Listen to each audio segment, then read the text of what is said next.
first time here as Vudu. We're here to share with you some exciting stuff that we've been working on as a platform.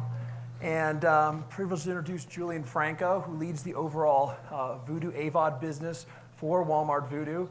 Also happy to call Julian a very close friend. We've been in the trenches in this area for a long time. One of the things that really animates us and gets us excited is this blurring of the lines between content and commerce or show to shelf. I think we heard Ben Silverman yesterday refer to some of the stuff we've done in the past with Electus at the time related to Running Wild with Bear Grylls, where the intent was to integrate the show to the store. We've kind of been working on a platform to allow that to happen. We're here today to kind of share some of the things that we've been doing, hopefully to get you excited. We certainly don't have it all figured out just yet. We hope that you guys would want to come forward to us with great kind of brand storytelling ideas to leverage some of the cool things that we can do on the platform. And with that, I'm going to ask Julian to tell us a little bit about the platform itself.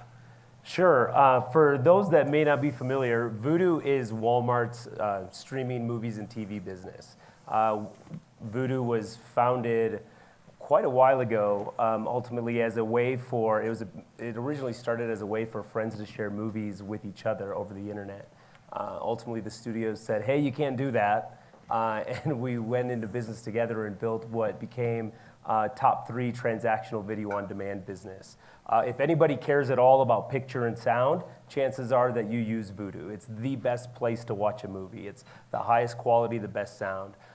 As an example, this past weekend, we were the only platform that launched Warner Brothers' Stars Born in 4K UHD and full Dolby Atmos on Friday night. We were the only platform that had it, so if you wanted to watch it last weekend, you watched it on Vudu. But we have basically every piece of content that is distributed is available on Vudu. Over 190,000 pieces of content, including the latest and greatest, the biggest Hollywood hits, down to next day air on all your favorite TV shows. All of that was transactional, most of it still is, but what we found is that on a Friday night, we were very early in people's consideration sets of where to watch a movie. But as most of you know, anecdotally, most nights, on most given nights, a free movie or TV show will do, right? To hurdle the paywall at $6 to rent, let's say, or $20 to own, it's a little bit too much on most nights. So we set out to find a way to deliver free content to the Vudu user so that we could keep them when they were coming to us to look for something to watch, but decided they didn't want to pay. And we ultimately built what is called the AVOD service, advertising-supported video on demand. Time for money is a trade that we as consumers have been willing to make for a very long time. It's why most of us are here, because you are willing to trade some of your time for money from your employer, right? So if in the case of television, you watch a little bit of ads, you save money, it's free. We actually now have over 8,000 free movies and TV shows and working on more and more exclusive content every single day. And the content's made up of movies and TV shows from all of our major studio partners. And from a Walmart customer standpoint, they think of Vudu not too dissimilar as TV. Television, right? Yeah, Vudu's TV.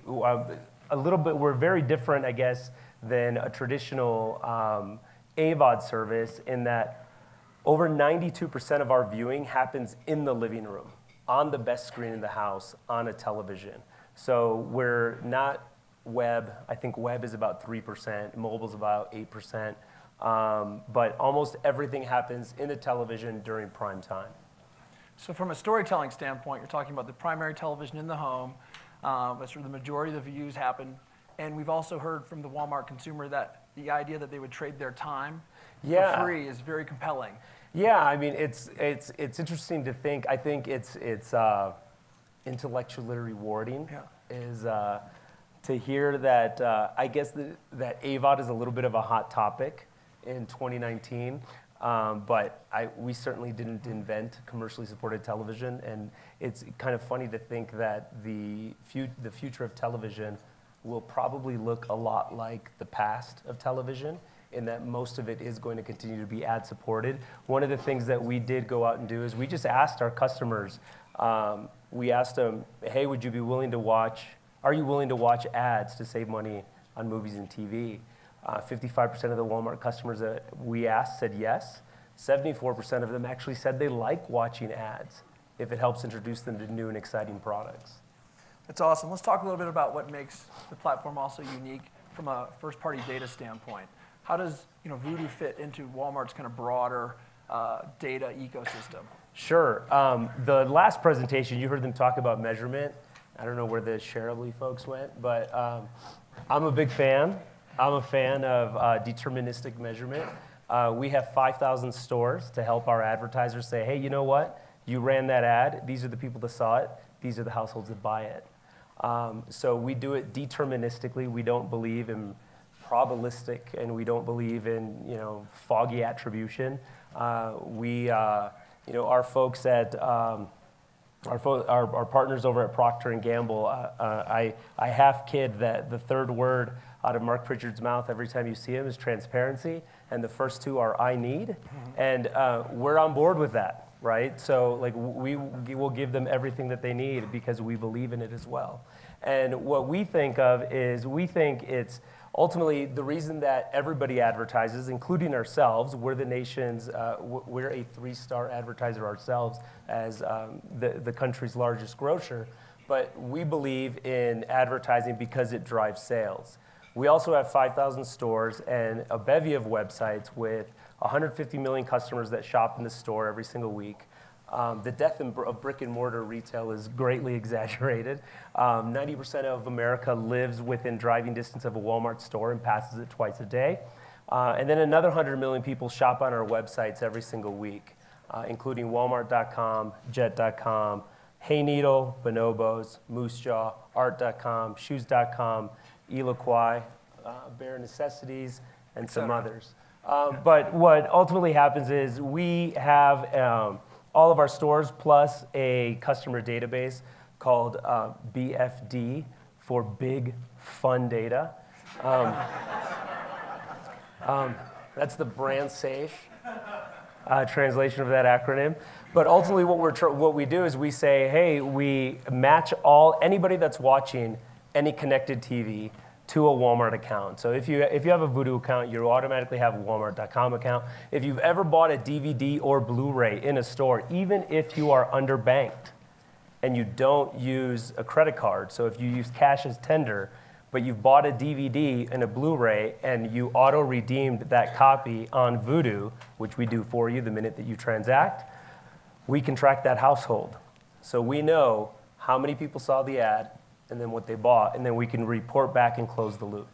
So I'm privileged to lead the ad sales team for Vudu, and one of the things that gets advertisers really excited, particularly another shout out to Procter & Gamble, thank you, friends in the audience, is what we're able to do not just with the data from a reporting standpoint, but also from a shoppable interactive standpoint. So let's show you an example of what that looks like, and then let's talk a little bit about it.